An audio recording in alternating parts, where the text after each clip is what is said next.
Aló amigos, hoy toca el episodio 18 y vamos a llenar a Estambul, para hablar de reinvención profesional con un pedazo de profesional reinventado, el mismo.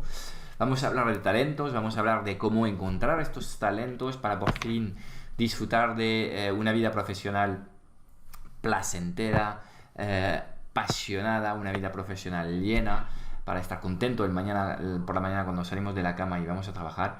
Hablaremos también de congruencia, de estilo de vida y, para terminar, de bodas multiculturales. Fíjate tú el programa que tenemos en el episodio de hoy. Hoy está conmigo Álvaro López Morcillo, autor del blog autorealizarte.com. Salam, Álvaro, ¿cómo estás? Muy bien, Aleikum Salam, Frank. Aquí, la verdad que encantado de estar contigo. Yo más. Venga, hoy vengo con muchas ganas de dar guerra y bueno, ya sabes que la generación mejor preparada de jóvenes universitarios españoles tiene que hacer maletas para irse fuera de España en busca de un futuro. Pero además, leyendo tu blog, preparando este podcast, me entero con la estadística, el curioso dato que 4 de cada 5 empleados no está satisfecho con su trabajo, ¿vale? Así que el mensaje que estamos enviando a la juventud básicamente es paro o aburrimiento, esto es lo que toca. Menuda propuesta de futuro, no sé, ¿cómo lo ves? Bueno, pues sí que parece que es Frank que según las estadísticas el 80% de la gente que tiene hoy un día la suerte de tener un trabajo porque está insatisfecha. A ver, esta estadística es demoledora, ¿no? Pero sinceramente yo creo que la sepa interpretar de forma positiva y para eso estamos aquí, ¿no? Se dará cuenta de que hay un 20% todavía de personas que sí que disfrutan de su trabajo, lo cual quiere decir Bueno, que aquel que esté ahí en esa insatisfacción debe de intentar aspirar a formar parte de ese 20%, ¿no? Y yo por lo menos lo veo así. de hecho demostramos que es posible ser feliz trabajando. Sí, sí, y que podemos además generar muchísimo valor y apasionarnos con lo que hacemos, ¿no? Por Mm. supuesto. Bueno, aún así yo creo que nosotros, tú y yo y todos, somos el producto del Estado y del sistema educativo. Y yo tengo la impresión que de alguna forma hay cierta falta de previsión en lo que han ido haciendo. Eh, el mundo ha cambiado de forma tan brusca que ni siquiera los estados se hayan dado cuenta de lo que estaba pasando. No sé, yo a veces tengo la impresión que el suelo español, que hace muy poco era de ser básicamente un funcionario con su hipoteca, pues se ha cambiado a ser de ahora emprendedor mochilero, o sea, salir del país corriendo y emprender porque no hay otra forma. ¿Cómo puede haber tanta diferencia entre lo que nos enseñan en la educación reglada y lo que es la realidad del mercado laboral? Este año pues toca el año 2016. ¿Cómo explicas estas diferencias tan abismales que puede haber entre ambos mundos? Bueno, Fran, yo creo que como dices, en cierta forma somos el resultado de nuestra educación y bueno, para los que ya tenemos cierta edad, pues obviamente las personas que tuvieron la responsabilidad de educarnos, pues tuvieron un entorno y una formación muy distinta y además un pasado bastante distinto al que nosotros hemos experimentado, ¿no? Mm. Entonces, bueno, eso le llevó a tener unos paradigmas muy diferentes y evidentemente intentar que en ese intento de darnos lo mejor posible, pues asegurar nuestro futuro, ¿no? Esa palabra de asegurar que al final es un poco peligrosa, entre comillas. Ahora lo que sí que parece que carece totalmente de sentido es que el sistema educativo en el que tenemos, que seguimos teniendo, está anclado en fórmulas tan obsoletas, ¿no? Yo creo que ha cambiado todo y en ese cambio, pues los gobiernos, el Estado, etcétera, etcétera, sí se ha dado cuenta y se ha tenido que dar cuenta y ha debido ya de poner medios para que esto cambie por completo y interpretar que la educación no puede seguir siendo un sistema de satisfacer el mercado laboral, un mercado laboral que está centrado en un modelo de consumo Y lo que tiene que pensar también principalmente es que la educación tiene que estar también centrada en el individuo, ¿no? En el desarrollo, en la realización personal. Entre otras cosas porque ahora que ya nos hemos globalizado, que nos hemos expandido, que ya tenemos a China, tenemos todo el mundo compitiendo y que son mucho más productivos que nosotros, yo creo que la gran diferencia está en el capital humano y que el capital humano, si no está satisfecho y si no se ve compensado por lo que hace cada día en su trabajo, pues finalmente creo que fracasarán todos, fracasará el trabajador y acabará tarde o temprano fracasando la empresa. Hablando de capital humano, Álvaro, me haces la transición bastante fácil. Hay una peli que me gusta mucho, es la peli Up in the Air, en inglés, con Clooney. Él hace de brazo ejecutor para despedir a gente. Y en una de estas reuniones, cuando está despidiendo a uno que se lo toma bastante mal, le suelta cuánto te pagaron por renunciar a tus sueños, con la idea de decir, bueno, tómatelo ahora lo que está pasando como una oportunidad para reinventarte y ser feliz a partir de ahora, y si no quieres hacerlo por ti, hazlo por tus hijos para que vuelvan a ser orgullosos de su padre de alguna forma, ¿no? Lógica implacable, pero ¿por qué tan pocas personas construyen su vida alrededor de sus sueños de forma más general? ¿Por qué crees que pasa esto? Pues yo creo que porque en esa educación de la que hablábamos antes, acabaron por convencerse de que aquello de soñar era una tontería y de que tener una vida plena era cosa de otros. Yo creo que en cierta manera nos han metido, la sociedad, nuestra educación en general, nos ha metido un chip que nos dice que bueno, tenemos que seguir un patrón determinado, ¿no? Uh-huh. Cuando somos pequeños, pues es lógico que los padres pues nos guíen para asegurar nuestro futuro, ¿no? Pero a partir de cierta edad, pues no permitir que una persona se equivoque y que tome sus propias decisiones, pues al final pues le lleva a no ser autónomo, ¿no? Y a sentirse insegura en el futuro a la hora de... Y yo creo que esto es una cosa que está muy... No sé si en Francia, pero en España pasa muchísimo, ¿no? En España hay un paternalismo brutal, ¿no? En nuestra sociedad. Al final, como consecuencia de todo esto que yo estoy hablando, creo que al final lo que ocurre es que acabamos todos aborregados. Yo me incluyo en ese proceso, yo acabé aborregado totalmente, siguiendo a las masas y al final lo hacemos porque nos sentimos más seguros, porque entendemos que si todo el mundo va en una dirección es porque debe ser lo correcto, ¿no? Entonces, bueno, al final eso al final también tiene una razón de ser. Cuando hay una crisis, como ha pasado ahora en España o en el mundo en general, pues es más fácil ahora sentirse, digamos, no sentirse responsable y poder echarle la culpa a otros y poder eludir esa responsabilidad que todos tenemos con nuestra propia vida, ¿no? Como ya formamos parte de esa masa, pues no tenemos mucho que ver, ¿no?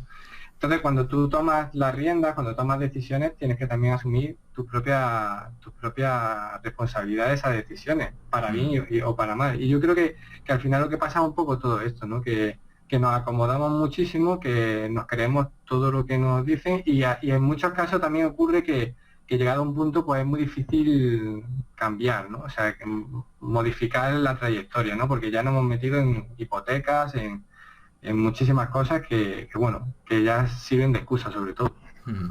Bueno, aún así tenemos que reconocer que el reto para la educación reglada es muy grande porque si ahora realmente estamos viviendo en un mundo en el que las cosas están cambiando a una velocidad tremenda, es todo muy muy rápido y cada vez yo tengo la impresión que los cambios son más profundos y más bruscos. Si la nueva norma es la indefinición, yo creo que la transición que estamos viviendo en estos momentos del mundo industrial donde todo estaba normalizado, regido por procesos, por sistemas y por empresas grandes que hacían producción en masa, y si pasamos a un mundo digital en el que ahora lo que va a funcionar es el creativo, y que será un mundo impulsado más bien por individuos que por empresas, pues este cambio tan brutal no deja de preocuparme y creo que va a dejar un montón de profesionales sin muchas opciones para para su carrera. ¿Qué podemos hacer nosotros, las personas? Aquí hay dos actitudes. O esperamos que toque o no, o a lo mejor pues nos hacemos pequeño esperando que esta cosa no nos va a tocar, o crees que es mejor ser proactivo y pues buscar nuevas formas de reinvención. Ahora ha llegado Internet, y eso sí que Internet lo está cambiando absolutamente todo en la vida de la gente y también en la forma en que la gente aprende cosas, y me estoy refiriendo al tema de la educación informal o las formaciones online en do it yourself. ¿Cuál sería una actitud, digamos, frente a este riesgo que es de este cambio del paradigma?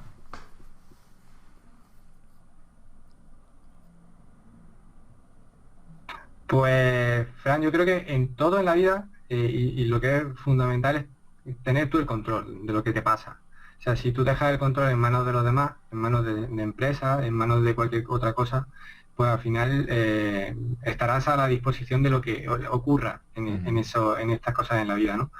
Yo creo que podemos hacer muchísimas cosas, y creo que, como bien dice, Internet nos da una serie de posibilidades que, bueno, que mi abuelo, si levantara la cabeza, se asombraría, y no murió hace tanto, ¿no? Lo que quiero decir con esto es que podemos hacer muchísimas cosas, pero lo último que debemos hacer es quedarnos sentados en el sofá y decir que ya hemos echado mi currículum y que nadie nos llama, ¿no?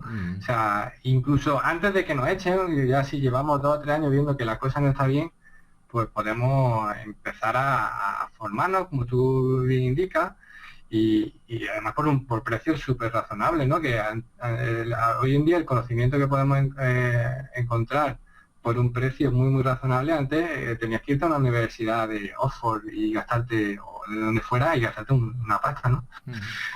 Hablando de mi caso, yo por ejemplo, hace 2 años yo no tenía ni idea de lo que era el marketing a través de montar un blog y demás, y modestamente yo creo que a día de hoy sé bastante, ¿no? Creo que lo importante al final es tener una motivación que te conduzca a ejecutar ese cambio en tu vida y a conseguir tu objetivo. Bueno, en mi caso, por ejemplo, mi motivación era el tener una vida deslocalizada y no tener que depender más de un jefe, ¿no? Entonces, si tienes esa motivación, pues el reinventarte o el buscar otra alternativa a tu profesión actual, o incluso de forma paralela, o sea, pues hoy en día es muy muy posible. Lo único que tienes que tener es una palabra que yo siempre se la digo a todos mis clientes de coaching, que es clave, que es tener compromiso. Si tú tienes compromiso para el cambio, al final hoy en día tienes recursos de sobra para llevarlo a cabo. Venga, pues vamos a hablar de todo esto, vamos a tratar de ayudar a la gente dando unas claves sobre este proceso de reinvención, pero para hacerlo, en vez de hacerlo de forma dogmática, conceptual, prefiero hablar de tu propia historia, porque creo que tu historia es una historia de congruencia. Así que volvemos atrás. Álvaro, ¿dónde creces, dónde naces y qué carrera decides estudiar? Bueno, pues yo nazco en Córdoba, a menos de 500 metros de la mezquita, o sea, en un sitio privilegiado que cada vez que paso por ahí me emociono. Y bueno, pero a los 10 años, por temas profesionales de mi padre, nos mudamos a Málaga. Ahí es donde crezco, ahí es donde estudio la carrera. Y bueno, me preguntabas qué estudié yo. Yo estudié ingeniería. Estudié primero ingeniería técnica industrial, luego ingeniería en organización industrial, y bueno, pues ¿Por qué esta carrera? Fueron mis... ¿Por qué esta carrera? ¿Tus padres tienen algo que ver con esta elección o...? A ver, cuéntanos. A ver, los entornos siempre tienen que ver, ¿no? Pero si la pregunta es si mis padres me fomentaron el estudio de ingeniería, no. O sea, directamente no. Realmente, mi hermana tenía muchas más dudas, pero en mi caso, yo desde segundo de GB, creo que se llamaba aquello, que estudiábamos en bachiller. Desde segundo de GB yo tenía muy claro que quería ser ingeniero, ¿eh?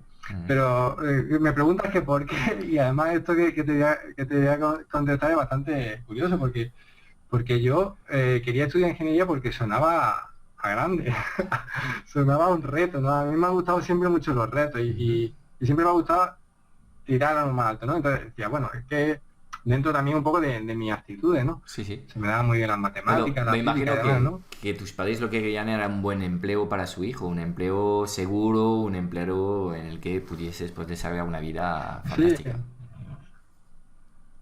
sí, pero en mi caso, fíjate que mi interés estaba en la música, ¿eh? Yo me dedicaba, me pasaba las horas tocando el teclado, de cierta manera tenía bastante talento porque llegué a hacer composiciones y demás, y bueno, pero yo jamás me planteé, y tengo que decir que mis padres me ayudaron en todo este proceso de la Ajá. música, porque me apuntaron y me proporcionaron un piano y demás.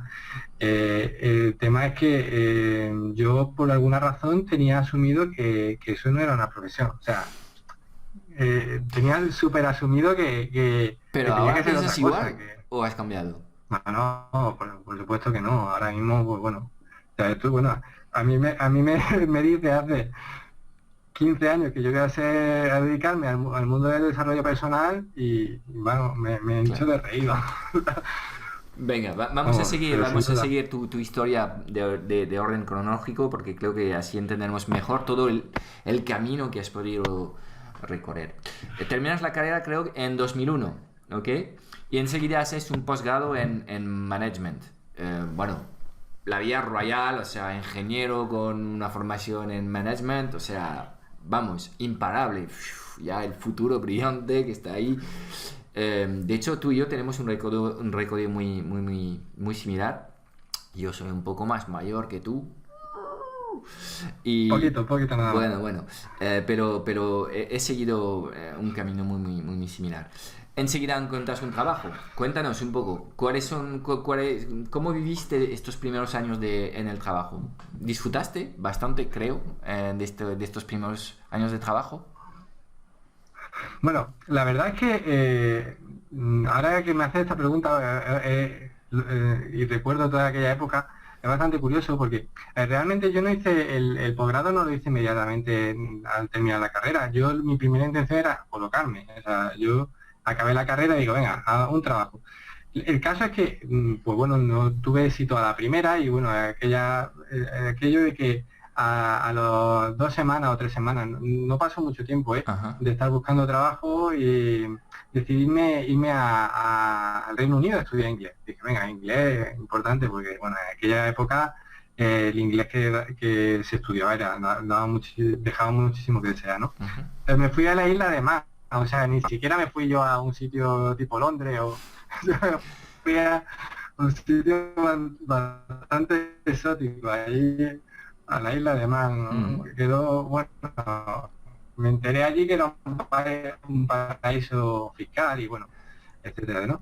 Y luego a la vuelta, sí que a la vuelta me contrataron como jefe de producción en una empresa y en esta empresa no duré más de 2 meses, porque verdaderamente yo sentía que no tenía nada que ver con aquello. De que era una empresa familiar y el dueño, recuerdo que me dijo un día, que le dije, Manuel, tal y cual, y dice, no, yo soy don Manuel. Entonces, era, digamos, esa Del otro empresa de mundo. estilo Sí. antiguo y bueno. El caso, sí, el caso que por suerte, como había estado echando muchos currículum por aquella época, y yo estaba muchas cosas y que había solicitado esta beca. Esto era una beca de la Universidad Autónoma de Madrid y tenía prácticas en una multinacional. En mi caso fue Hewlett Packard Ujú. y tenía que dar clases por la tarde y noche. O sea, y bueno, era una paliza, ¿eh? Aquello era salir a las 6 de la tarde, irte a la Universidad Autónoma y bueno, llegar a tu casa. Pero bueno, apuntando a lo que me dice, que me enrollo mucho, me lo pasé bomba, o sea, yo me lo pasé bomba en aquella época, vamos, y bueno, y experimenté muchísimo lo que es estar en un entorno internacional, ¿no? Porque Hewlett Packard, mi jefe por aquel entonces era iraní, ¿no? Ajá. Y quieras que no, pues eso a mí me abrió muchísimo la mente, la verdad. Y bueno, para colmo de esta carrera profesional que parece ya bien lanzada, que va encarrilada hacia el éxito profesional, digamos, de tus padres, la casita, la boda, la hipoteca y todo esto, eh, pues en 2009 ellos te ofrecen la oportunidad de ir a trabajar en otro país, en Turquía. Bueno, pues esto es un país fantástico, es un país con una cultura milenaria ¿Qué tal fue tu primer acercamiento a este país? ¿Enseguida caíste enamorado de Turquía o fue más bien más difícil por el cambio cultural y todo esto? Sí, bueno, decir que después de esa beca acabé siendo jefe de obra o jefe de proyectos de ferroviarios, que ahí es donde al cabo de unos años, que yo estuve muchos años trabajando con un cliente que era Metro de Madrid, pues yo decido, antes de la crisis, surge este puesto, a mí no me lo ofrecen ni siquiera, surge este puesto internamente en la empresa y yo decido irme, ¿no? Y te puedo garantizar que no se quería ir nadie, Fran, a Turquía, que no era Estambul, que yo me fui a Ankara. Ajá, o sea, el lado No se quería ir asiático. absolutamente nada. Ujú. Sí, sí. Entonces, bueno, quizás yo llevaba bastante tiempo queriendo tener una experiencia internacional Sí. y la verdad que no me lo pensé demasiado, ¿no? Me vine para acá. Pero sí que es verdad que tuvo mucho que ver que yo había estado en Estambul 2 años antes de turismo, ¿no? Mm. Y yo me quedé enamorado de la ciudad. Me jodió un poco, entre comillas, perdona la expresión, que fueran a Ankara porque no tiene nada que ver, o sea, es como la noche y el día, ¿no? Mm. Pero bueno, pudo más esas ganas de explorar y de cambiar. También estaba muy cansado ya de lo que estaba haciendo en Madrid y demás. Y nada, me pegué el salto. Se ve que Y a ti me preguntaba también te gustan las ciudades con mucha historia. Por ejemplo, pues Córdoba no tiene nada que ver con Málaga. no, no, yo me siento afortunado y además sí que es verdad que lo siento así. Siento muy de cerca digamos, el contexto histórico que tiene la ciudad en sí. Entonces, para mí, Estambul, cruzar el Bósforo y ver allí al fondo aquello que tiene Santa Sofía, sin ir más lejos, ¿no? Que Mm. tiene 1500 años, creo que tiene.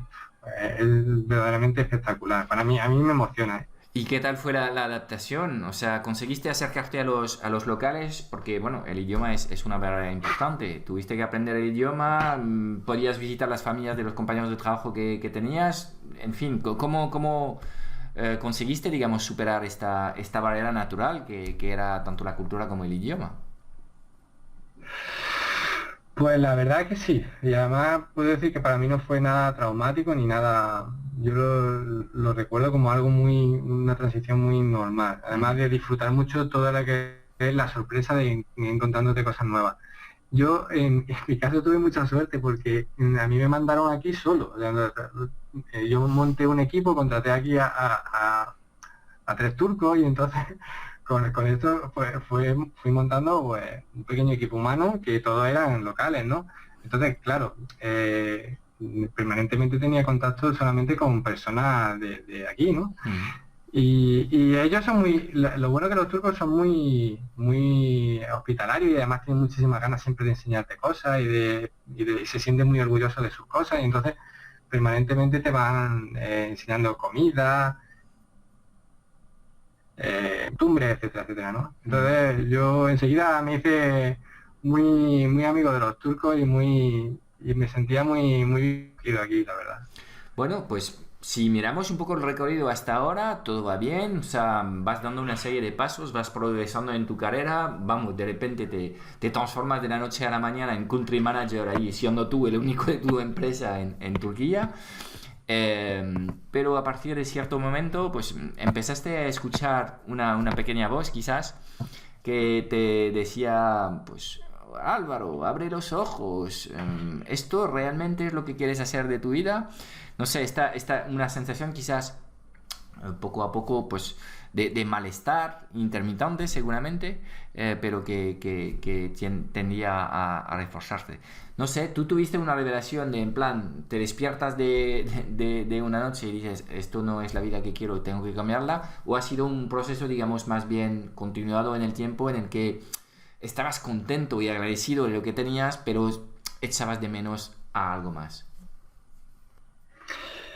Bueno, yo creo, Frank, que todos los que pasamos por un proceso así, casi nadie lo hace de forma inmediata. Mm, Puede ser que haya un desencadenante que lo produzca, pero sí, por ejemplo, pensando en la película esta, Matrix, ¿no? Que quizás sea un referente en todo esto y un ejemplo.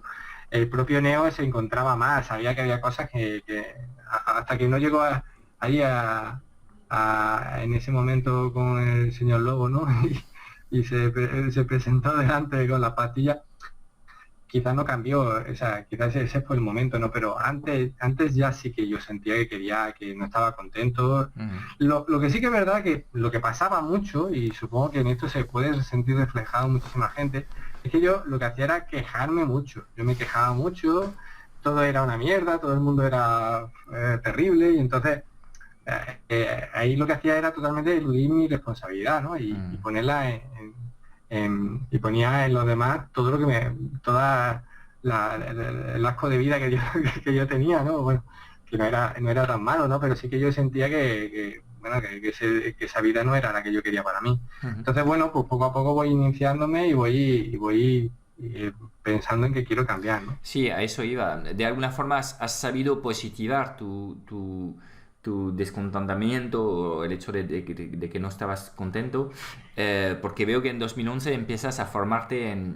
y haces una especialización en inteligencia emocional. Entonces, Mm. vamos, esto es cosa de los ingenieros, es clásico, ¿no? O sea, veniendo del mundo así, cuadriculado, Cuadriculado. analítico de los ingenieros, tú no encuentras nada mejor, chiquillo, que meterte en una formación sobre inteligencia emocional. Cuéntame cómo ocurre esto en tu vida. Bueno, no es casual y además tiene también que ver bastante la empresa en la que estaba. O sea, hubo no recuerdo cuándo, creo que por el 2008, un taller o alguna cosa para el team building y demás, basado en la inteligencia emocional. Ujú. Y yo la verdad que, te lo digo, ¿verdad? Yo flipé en color. Yo cuando descubrí ese concepto eh, eh, dije, pero si tiene toda la lógica del mundo. O sea, sí, sí, es verdad. Y entonces empecé a darme cuenta de que yo de mis emociones no sabía mucho. Por aquel entonces yo estaba bien, no estaba en mi trabajo, de tal, tenía mi chica y no le daba demasiada importancia, pero sí que empecé a interesarme un poco, pues, viendo el programa de Eduard Punset, ¿no? Que lo veía mucho, me empezó a interesar un poquito todo este mundo, ¿no? Y bueno, pues el detonante de ponerme a estudiar inteligencia emocional es que cuando yo estoy en Ankara y estoy agobiado y estoy bastante hecho polvo ya, en ese momento ya me encontraba mal. No estaba tan mal como cuando llegué aquí a Estambul, pero sí que estaba bastante insatisfecho. Ujú. Pues digo, mira, me acordé de aquello de la inteligencia emocional y dije, mira, voy a ponerme a ver si aprendo algo de esto, de la inteligencia emocional.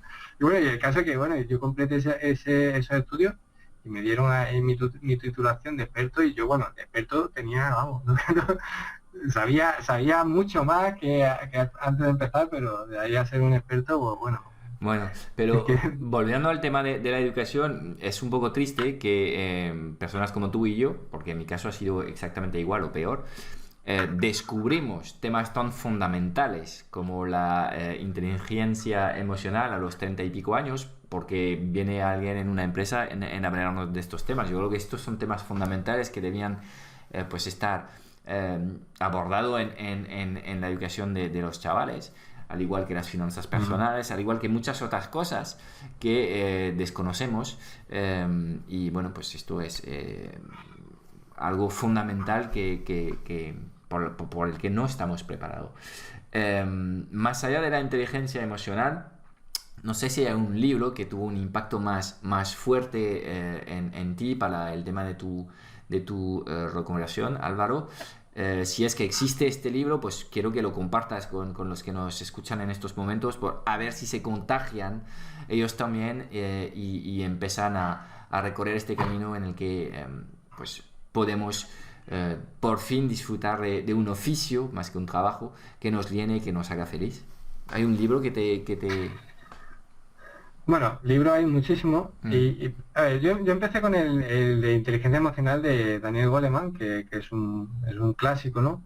Y ese libro a mí me dio muchísima información, me abrió muchísimo los ojos sobre muchas cosas a nivel emocional. Mm. Pero me interesa mucho lo que acabas de comentar también del tema educacional que has comentado, las finanzas personales, que yo estoy totalmente de acuerdo contigo. O sea, yo me he encontrado gestionando un proyecto multinacional y sabiendo muy bien cómo gestionarlo y, y sin tener problemas con mis finanzas personales, ni mucho menos, pero sí sin saber cómo invertir mi dinero. O sea, por ejemplo, o sea, entonces, respondiendo a la pregunta, el libro que a mí me hace me produce todo el cambio de darme cuenta de que estoy siendo un auténtico gilipollas en mi trabajo. Es decir, es que No seas tan duro yo decía, contigo. no, en aquel momento yo decía, "Ya, pero Álvaro, pero, Álvaro, por Dios, ¿cómo no te has dado cuenta de todo esto antes?" Yo fue el libro este de El código de dinero de Ramón Sansó. A mí el código Mm. de dinero de Ramón Sansó me abrió los ojos a Hizo muchísimas cosas. clic, clic en la mente.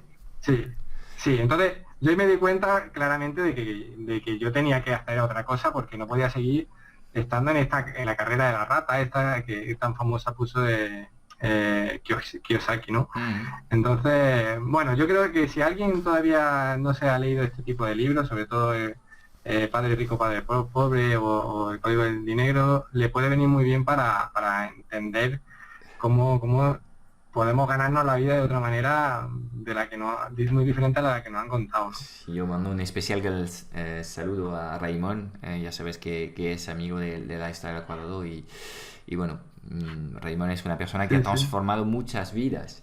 De hecho, nada más Bueno, leer su la libro, mía, ¿qué pasa? ¡Pum! Caes en la marmita del coaching. Eso era en 2013 y decides realmente pues seguir formándote.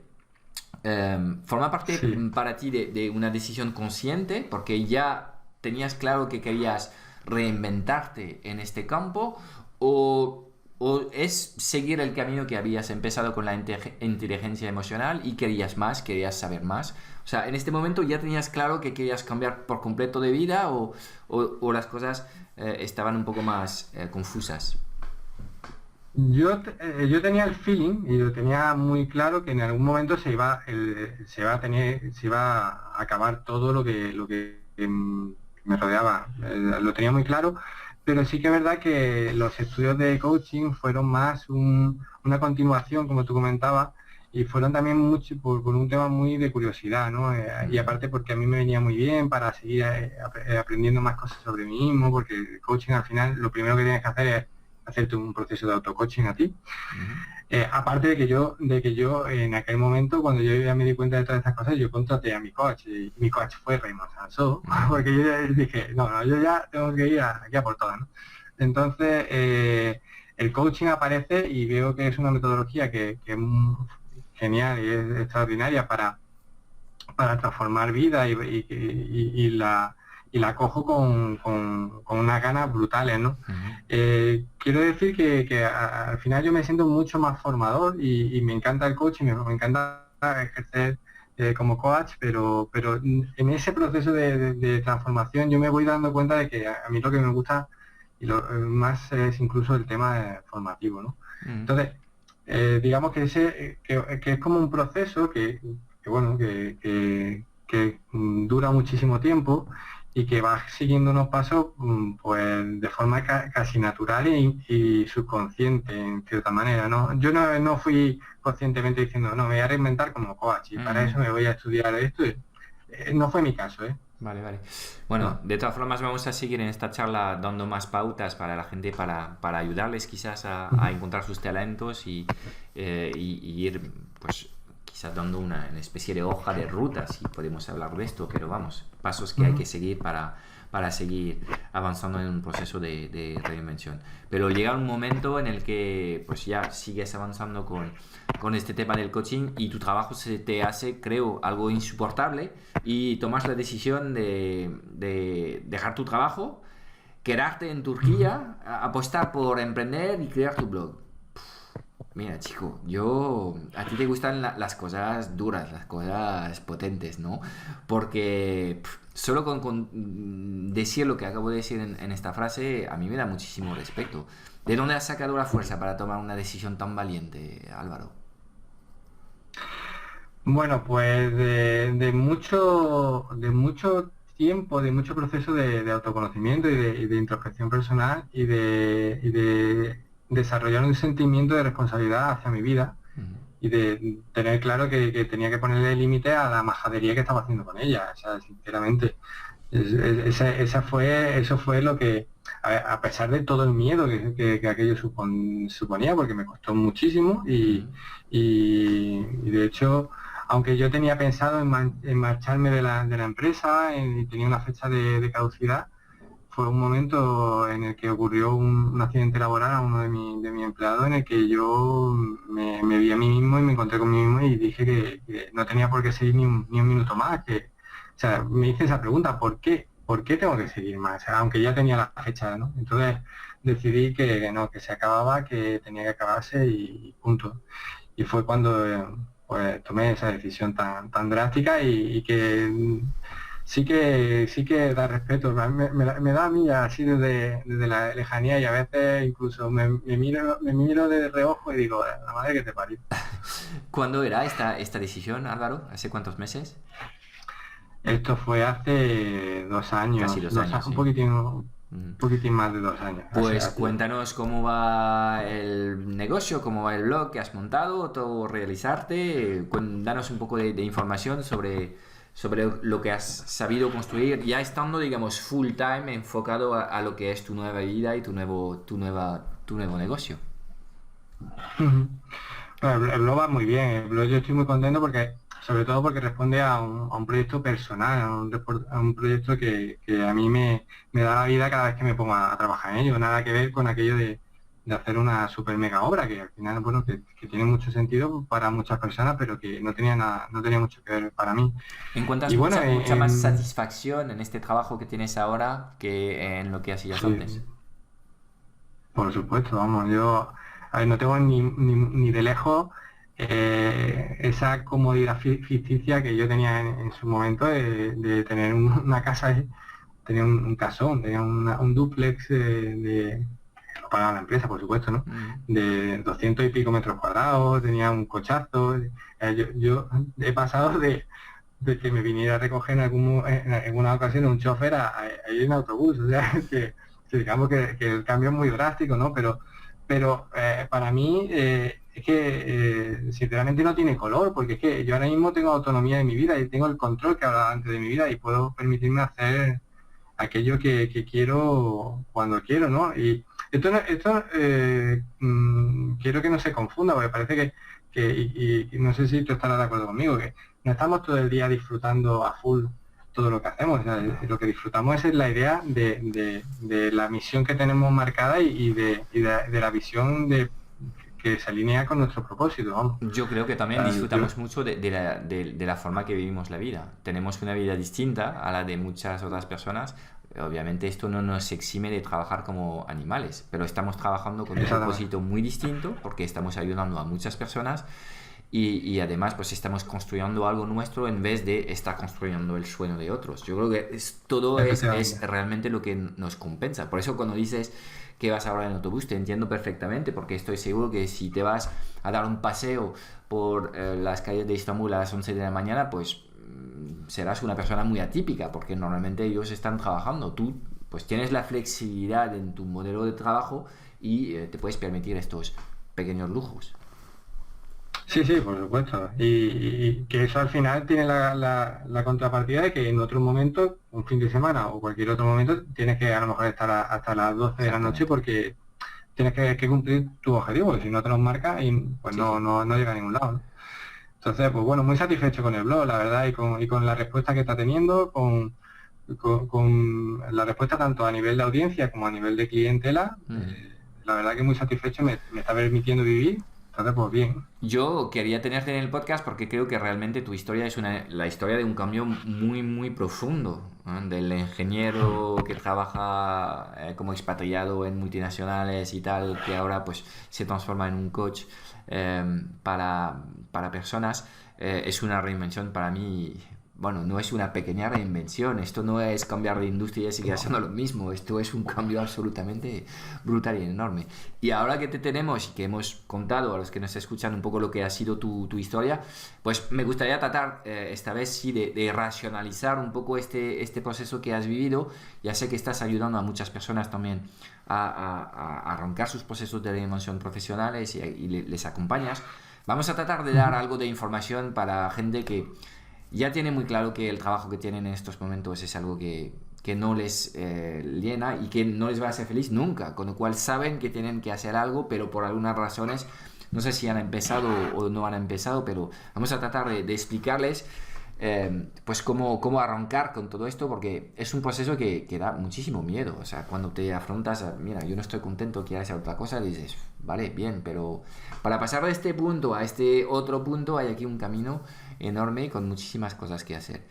A menudo estás hablando tú de talento más que de pasión. ¿Nos explicas un poco la diferencia que ves entre el concepto del talento y el concepto de la pasión y cómo enlazamos pasión o talento, o pasión y talento, hacia este nuevo oficio que nos tenemos que inventar? Porque una cosa está clara, trabajando para alguien o trabajando en tu empresa, tenemos todos que pagar las facturas.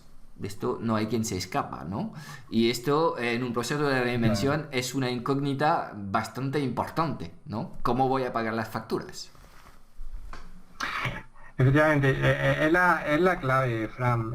Ocurre que en cierta manera, cuando alguien se quiere reinventar, puede tener dos situaciones. Mira, una es que tengo todo, como tengo un trabajo, tengo dinero, tengo muchísimas cosas, y entonces me puedo permitir probar todo lo que sea y dedicarme a mi pasión durante un tiempo, 2, 3 años, lo que sea, y a ver si puedo de ello desarrollar una profesión.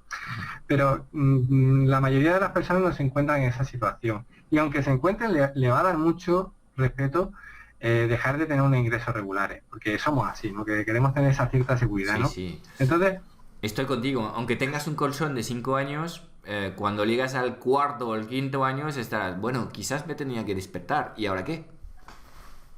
eso. Entonces, mi propuesta es de que, es decir, al final el talento es algo que tenemos, es algo de lo que sí que verdaderamente disponemos, ¿no? Y el talento no es otra cosa que aquello que nosotros sabemos hacer y que nos convierte en cierta manera en un experto sobre los demás, es decir, el valor que nosotros podemos entregar a los demás. Decía Aristóteles ya hace, ya ves tú, en el siglo IV antes de Cristo, que la vocación era donde se cruzaban tus talentos con las necesidades del mundo, ¿no? De la gente. Y yo creo que es eso, o sea, al final, si tú no tienes algo de valor que ofrecer al mundo, por mucho que te apasione, pues difícilmente vas a poder vivir de ello. El talento que yo propongo es un talento con mayúsculas, no es un talento con minúsculas, y en ese sí que está incluido la pasión, porque sí que yo creo que la pasión es fundamental a la hora de ejercer de motor para que tú tengas la motivación suficiente para ejercer cualquier cosa, ¿no? Pero yo creo, tengo la sensación de que la pasión se está utilizando de una manera casi marketingiana, porque se asocia de manera directa a hacer lo que te gusta. Y creo que no es eso. O sea, la pasión es algo que está relacionado con un propósito personal, ¿no? Pensando, por ejemplo, en un super megatenista, ¿no? O sea, yo estoy convencido, yo todavía no he visto ningún deportista de élite que al retirarse siga las mismas rutinas, todas las rutinas que tenía antes. O sea, oye, pues si le gustaba tanto ser deportista, ¿por qué no ha seguido haciendo todo lo mismo que hacía antes? Evidentemente, lo que sí que es apasionante es tener una meta, un propósito, hacer algo que hacia lo que orientarte y para conseguir un reto. Y en ese sentido, combinar el talento que tú tienes con un propósito y si eres capaz de unir estas dos cosas, pues puedes construir a partir de ello una profesión vamos, yo no tengo una menor duda que te va a permitir vivir de ello.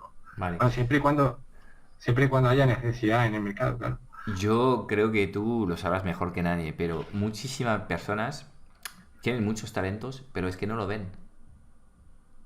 No saben encontrar este talento. Entonces, ¿qué podemos decir para ayudar a estas personas? Que, bueno, pueden llegar ahí a 45 años, un puesto de mando intermedio en una multinacional, que llega a decirte, mira, yo hasta ahora he hecho esto, no estoy contento para nada, además me van a echar pronto, porque se acercan a la edad de la jubilación en la que les echen todos en la calle. Y les van a quedar como 15 años como mínimo antes de poder jubilarse realmente. Y estas personas pues tienen la impresión de no servir para nada, porque justamente han trabajado para un sistema en vez de ponerse al servicio de personas. Entonces, ¿qué les podemos contar? ¿Cómo les podemos ayudar a ellos? A ver, yo creo que es un poco todo lo que hemos hablado hasta ahora y tener en cuenta que al final donde hay una necesidad, y volviendo a lo que decía Aristóteles, ¿no? La necesidad del mundo, o sea, si somos capaces de hacer feliz a los demás y por hacer más feliz a los demás, quiere decir que les resuelva un dolor, que le ayudes a ahorrar, a ganar tiempo, a cualquier cosa que al final les satisfaga, porque las personas lo que queremos es sentirnos más satisfechos, al final ahí tenemos una oportunidad. Ahí siempre hay una oportunidad. Y entonces lo único que hay que hacer es decir, oye, vamos a ver, yo para qué valgo, porque, joder, si es que si ha sido ejecutivo y sin ser ejecutivo, si te has dedicado a estar trabajando 15 años en una empresa, haciendo lo que sea, algo sabrás hacer bien. Y seguramente tienes cualidades de sobra para que no tengas un expertise de la leche en una cierta cosa, para que en un periodo corto, con la formación que hablábamos antes, puedas desarrollar una profesión de forma, digamos, rápida, entre comillas. Lo que pasa es que la tendencia de pensar, esa de pensar, es que yo es que no valgo para nada, y compararse excesivamente con el mejor, del mundo. O sea, si yo me comparo con el mejor de mi mercado, pues entonces no hago nada, porque sé que no. Pero esto es como las maratones, Fran, en las maratones tú puedes estar pensando que hay mucha más gente delante tuya. Dices, joder, yo soy el más malo porque fíjate, pero si tú vas corriendo y dices, oye, pues detrás hay muchos, que hay muchos más, hay también muchos detrás, ¿no? Pues eso al final te va a dar la energía de decir, oye, no soy el mejor del mundo, pero tengo unas cualidades que, para empezar, estoy aquí, que puedo hacerlo. Y segundo, pues no tengo mucho margen de mejora, ¿no? Puedo seguir progresando y puedo ir más allá, ¿no? Vale. Yo creo que falta un poco de autoestima. Sí, no, claramente son temas que hay que positivar para poder descubrir estos talentos. Hemos visto que en tu caso el proceso de reinvención ha sido bastante largo. No sé si hay un promedio de tiempo que podías compartir con la gente, pero claramente reinventarse no se hace de la noche a la mañana. ¿Por dónde empezamos? ¿O cuál sería el proceso? ¿Cómo arrancar toda esta aventura? Pues muy fácil, vamos, y muy breve, Fran. El proceso empieza por dentro. O sea, queremos reinventarnos encontrando soluciones fuera. O sea, y lo siento, es decir, tú te puedes cambiar de empresa, puedes emprender, puedes hacer muchas cosas, pero si tú no empiezas interiormente a hacerte preguntas y a descubrir la respuesta a esas preguntas, difícilmente vas a encontrar satisfacción en lo que hagas. Claro, te paro 2 segundos, porque esto es fundamental, porque si no haces este trabajo de introspección para ir a buscar dentro de ti las cosas que realmente te gustan y te dan bien, estas dos cosas que había que unir, el riesgo es que haces un proceso de reinvención, pero te das cuenta después de 7 u 8 años que te aborres igual que hace 8 años atrás cuando empezaste a reinventarte. Es decir, hay que conectar la reinvención con, de alguna forma, un propósito interno, ¿no? Efectivamente. O sea, tienes que conocer tus respuestas, tienes que conocer por qué y para qué, y para qué hacer las cosas, porque si al final si, está claro y ya está súper mega demostrado que si la respuesta es por dinero, o sea, al final pues va a caer en la desidia, tarde o temprano. Te puede Mm, motivar mucho y habrá gente y habrá el que para él su respuesta sea el dinero. Y entonces, el que tenga muy claro que para él su principal motivación es el dinero. Yo no sé si tú has visto Breaking Bad, Frank. sí. Bueno, pues el tipo de Breaking Bad llega un momento que no quiere hacer nada con el dinero, lo que quiere es ganar más. Entonces su motivación es ganar dinero. Si tú tienes ese propósito, esa visión, vale, genial. Pero como la mayoría, lo que queremos hacer más cosas y sobre todo queremos hacer cosas que están desarrolladas, que están relacionadas con con lo que es el ser humano en sí, que es Mm. ayudar a los demás y dejar una huella, el tener, el tener al final de nuestra vida pues, una sensación de plenitud. Pues yo creo que si no empezamos a hacernos preguntas y a encontrar esa respuesta, pues difícilmente vamos a ir por el buen camino, por muchos cambios que hagamos. Mm. Oye, estamos diciendo que los procesos de la dimensión personal suelen ser largos. Entonces, uno de los otros aspectos que hay que contemplar y donde habrá que aportar respuestas es de alguna forma cómo vamos a financiar, digamos, esta transición. Es un momento en el que los gastos, en vez de bajar, pues seguramente van a ir subiendo porque vas a tener los gastos de tu estilo de vida actual y además los gastos relacionados ya con el estilo de vida futuro que estás construyendo. Me refiero a la formación. En tu caso, pues te has formado mucho. Ujú. Especialización en inteligencia emocional, lo del coaching, luego el tema del marketing online. Todo esto al final, ¿qué consejos podrías dar para la gente para que, bueno, que estén preparados, que reinventarse no es gratis y que aquí hay que tener, digamos, algunas soluciones para poder seguir avanzando y seguir formándose con tiempo. Totalmente de acuerdo contigo, Fran. Al final, yo también invierto muchísimo en formación y en mentoría, y tú lo sabes, y no escatimo porque no creo que sea un gasto, creo que es una inversión. Ujú. Y el que esté dispuesto a darle valor a su vida tendrá que pagar por ello. No en un sentido peyorativo, es decir, ofrecer el valor para que te llegue el valor que tú quieras a tu Mm. vida. Es decir, yo puedo conseguir todo lo que estoy teniendo a día de hoy a través de leerme 40.000 millones de libros. Pues probablemente sí, pero seguramente no sería ni la mitad de efectivo. Mm. Y creo que escatimar en que un profesional te guíe o que en un curso encuentres una metodología y te permita aplicarla, o que vayas a una conferencia en el que haya un montón de personas que piensan como tú y te llenes de inspiración y aparte hagas un networking interesante, pues todo eso es fundamental en todo este proceso. Mm. El que quiera ahorrárselo, pues, hombre, no voy a decir que no lo va a conseguir, pero seguramente le va a costar muchísimo más tiempo, pero Entonces, sin lugar a dudas. claramente es una buena idea que te despiden y que te dan un paquete de salida interesante, porque te permite Buah, justamente financiar yo esto. tengo una... Efectivamente, Pues mira, efectivamente. quizás esto es una idea de mercado interesante. Explicar a la gente cómo hacer para que se hagan despedir con el dinero y que puedan reinventarse luego después. Sí, sí, porque yo en mi caso, fíjate, tú ahí sí que hice bueno, no fui pardillo, pero mi situación era tan crítica que yo ni siquiera esperé a que me despidieran, ni provoqué, ni llegué a un acuerdo, o sea, Mm. pero sí que es verdad que yo conozco mucha gente que me lo dice muchas veces, ojalá me echen a la calle. Es como el gran sueño, ¿no? Sí, sí.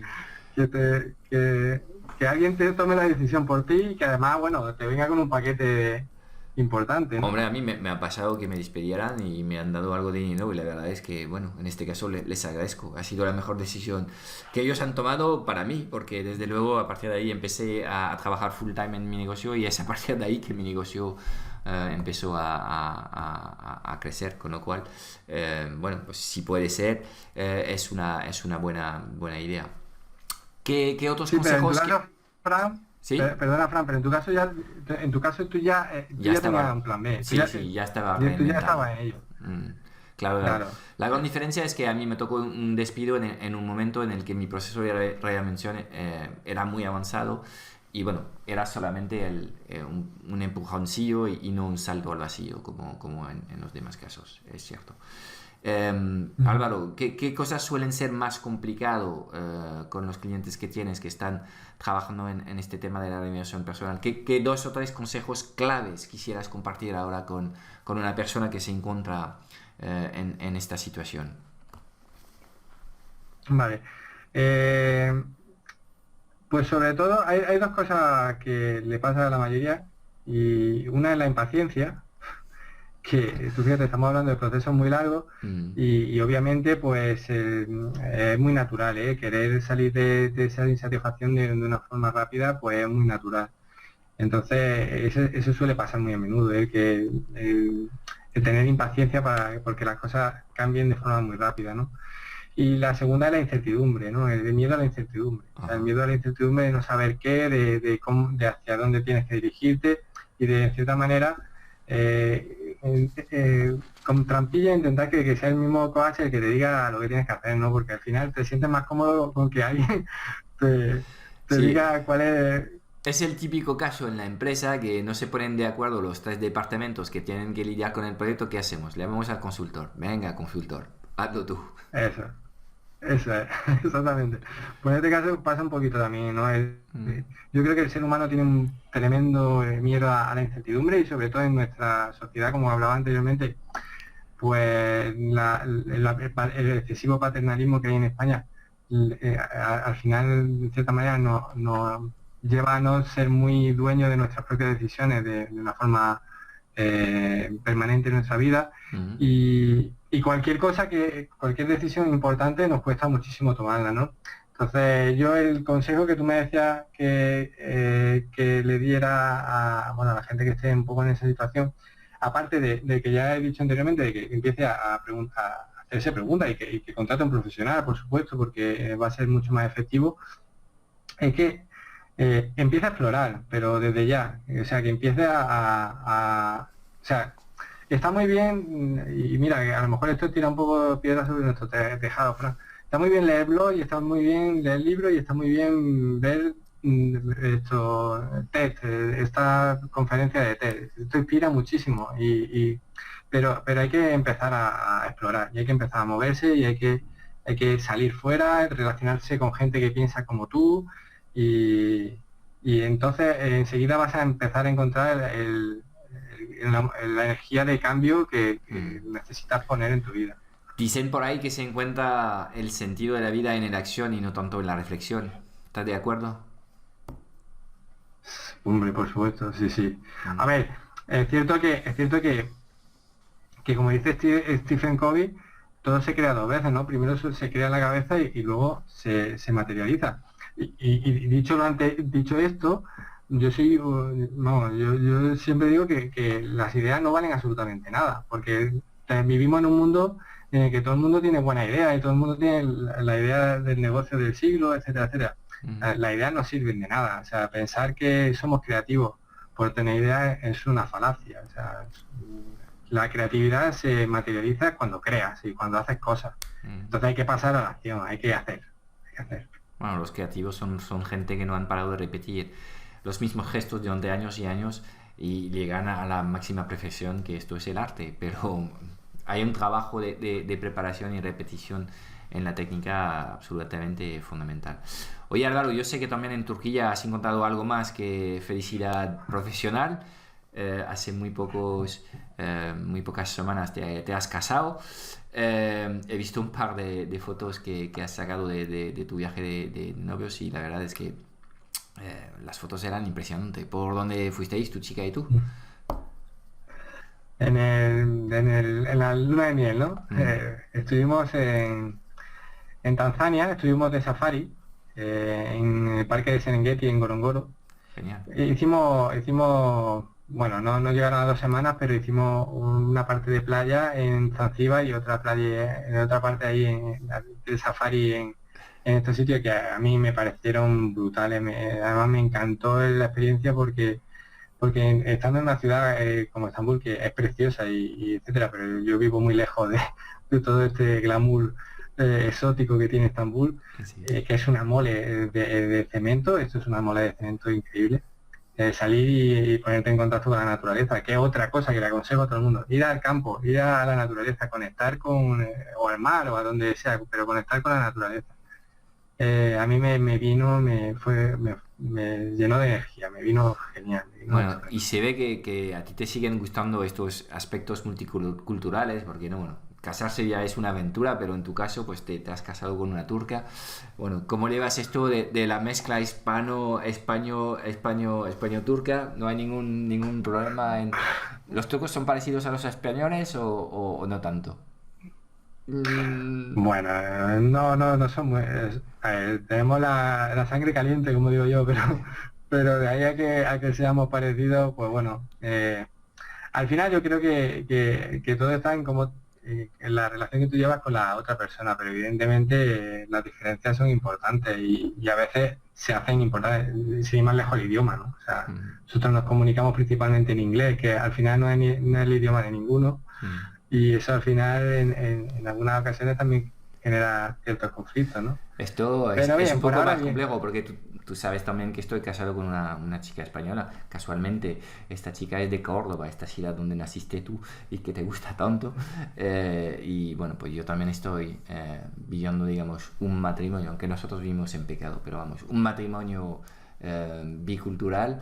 Y bueno, yo creo que es como todo, puede tener sus complejidades, pero también tiene sus riquezas y yo lo veo como una cosa O sea, increíble. Veo mis hijas y ahora pues están con los dos idiomas y las dos culturas y esto pues tienen 8 años y es una ventaja increíble en el momento de seguir avanzando en esta vida. sin duda, yo en eso estoy totalmente convencido. Y además también tiene otra ventaja, a lo mejor para ti no tanto, pero porque ya controla muy bien el español. Yo el turco lo controlo, pero no tanto como para... Pero en determinadas ocasiones pues te puedes aislar ahí con tu idioma y dices, ahora no te entiendo. Ujú. Sí, es una buena excusa de vez en cuando. Me sigue sirviendo, ¿eh? Tú no te creas, ¿eh? A veces hago el Perfecto. sueco y ya está. Muy bien, muy bien. Venga, Álvaro, llevamos ya más de una hora charlando. Bueno, creo que vamos a cerrar esta charla. Yo he pasado un momento muy agradable Ujú. contigo. Creo que tu historia es muy inspiradora. Demuestras que si realmente uno quiere. Yo creo que empezaste en tu charla hablando del compromiso. Yo creo que es una cosa fundamental.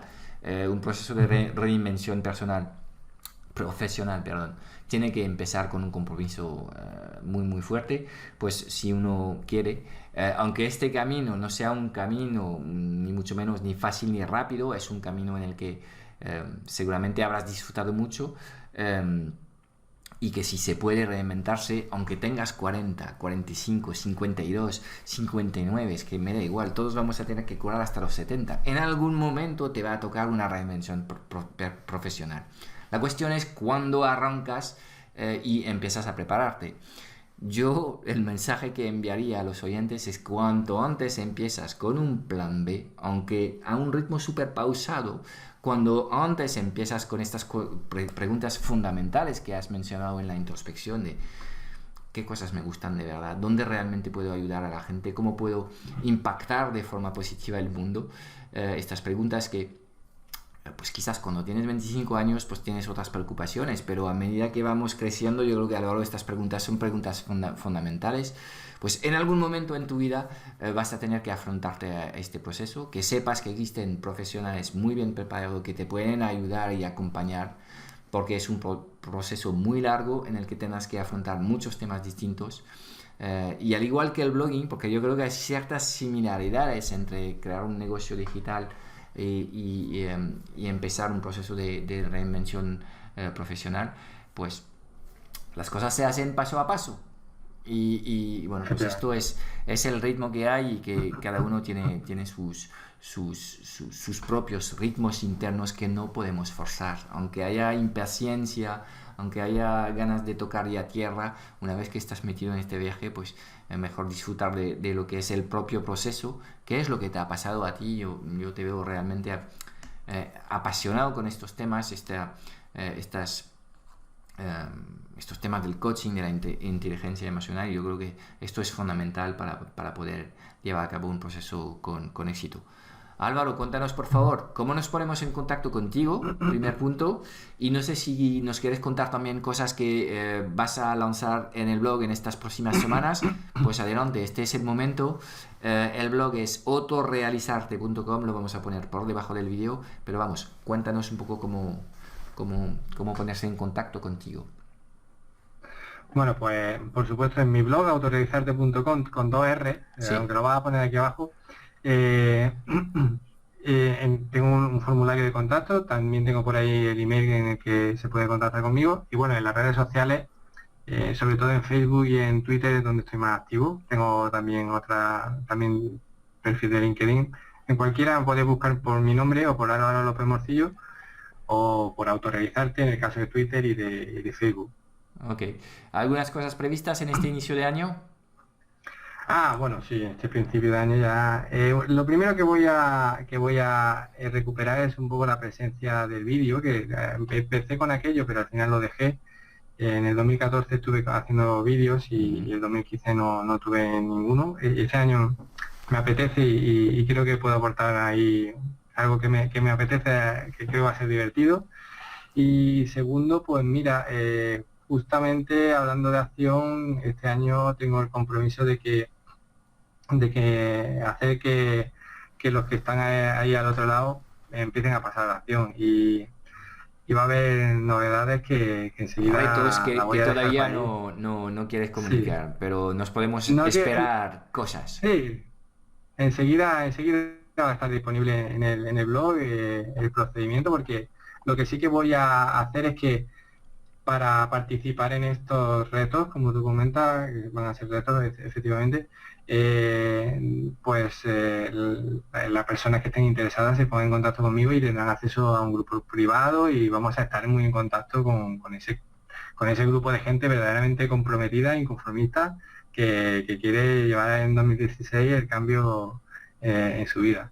Eso es. Álvaro, ha sido un placer tenerte aquí. Es un honor para mí poder disfrutar de tu presencia en este podcast.